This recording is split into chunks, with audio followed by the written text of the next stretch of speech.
मेरा एक सवाल है, दो शहरों के बीच की दूरी 100 किलोमीटर है और दो ट्रेनें हैं ए और बी, दोनों की रफ्तार 100 किलोमीटर प्रति घंटा है। अब शर्त यह है कि भैया दोनों ट्रेनें एक साथ एक ही समय पर निकलनी चाहिए और दूसरी जगह पर एक साथ एक ही समय पर पहुंचनी चाहिए। और पहली ट्रेन का कोई भी स्टॉपेज नहीं है और दूसरी ट्रेन का हर 10 किलोमीटर पर स्टॉपेज है। अब अगर यदि इन दोनों को साथ में पहुंचाना है तो हम क्या कर सकते हैं, और पहली ट्रेन की गति को बदला नहीं जा सकता। अब सोचो इस बात को, जब तक यहाँ समझते हैं।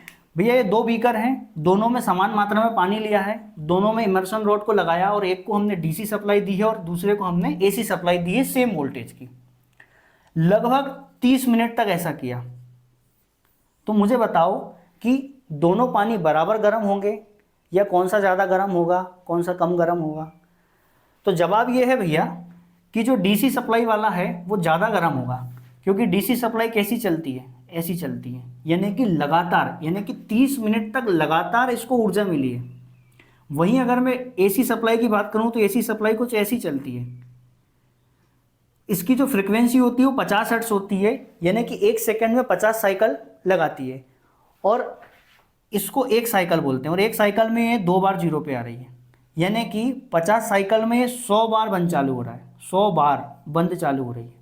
तो 30 मिनट में आप हिसाब लगा सकते हो कि कितनी बार बंद चालू हो रहा है। इस वजह से इसका पानी बराबर रूप से गर्म नहीं होगा।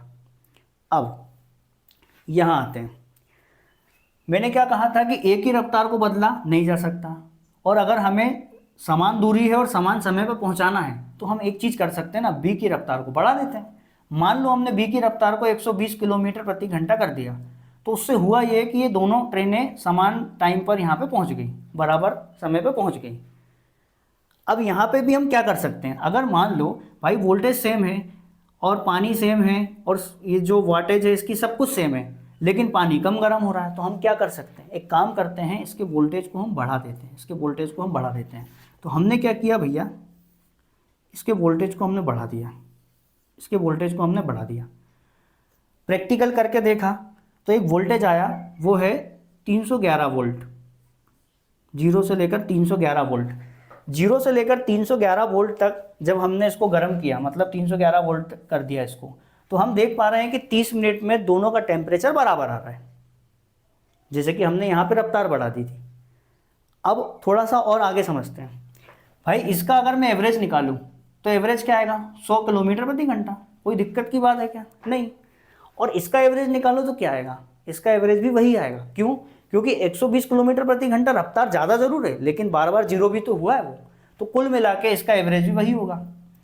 तो ऐसे ही जो डीसी का एवरेज है, औसत मानूं तो वो तो भैया 220 वोल्ट ही होगा, कोई दिक्कत की बात नहीं है।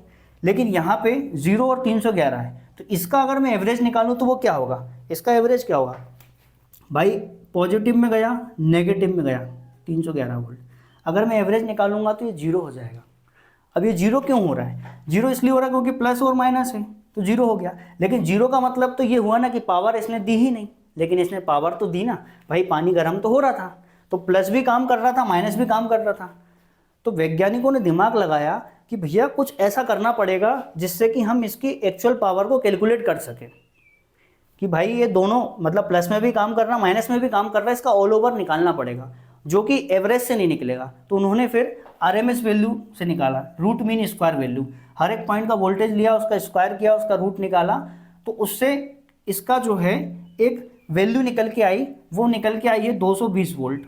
इसको बोलेंगे आरएमएस वैल्यू।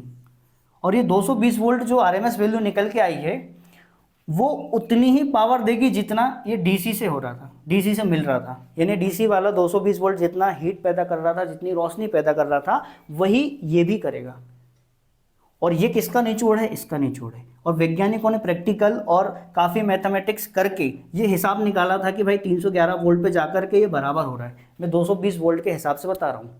अब पेपर में क्वेश्चन पूछता है कि मान लो कि आरएमएस वैल्यू 100 वोल्ट है, तो इसकी पीक वोल्टेज कितनी होगी। तो पीक वोल्टेज के लिए कुछ नहीं, रूट 2 से गुणा कर देते हैं सीधा सीधा, तो ये आ जाएगी यहाँ से इसकी पीक वोल्टेज। जैसे कि 220 वोल्ट है, 220 वोल्ट में अगर मैं रूट 2 से गुणा कर दूँ तो 311 वोल्ट निकल के आएगा, ये इसकी पीक वोल्टेज है।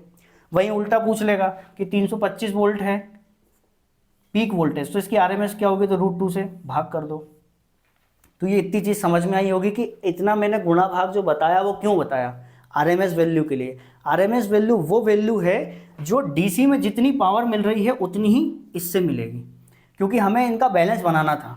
क्योंकि यहाँ पे भैया ये बार बार बंद चालू हो रहा, उस वजह से हीट कम हो रही है, रोशनी कम मिलेगी, पावर कम मिलेगी, तो इसलिए हमने उसको इस प्रकार से बराबर किया। अब हमारे घर में जो वोल्टेज आता है ना 220 वोल्ट, वो पीक वोल्टेज नहीं होता बल्कि आरएमएस वोल्टेज होता है। और जितने भी उपकरण काम कर रहे होते हैं सारे के सारे आरएमएस वोल्टेज पे काम करते हैं। यानी कि आप मल्टीमीटर से अगर वोल्टेज नाप रहे हो ना, वो 220 235 जो भी बता रहा है वो उसका आरएमएस वोल्टेज बता रहा है।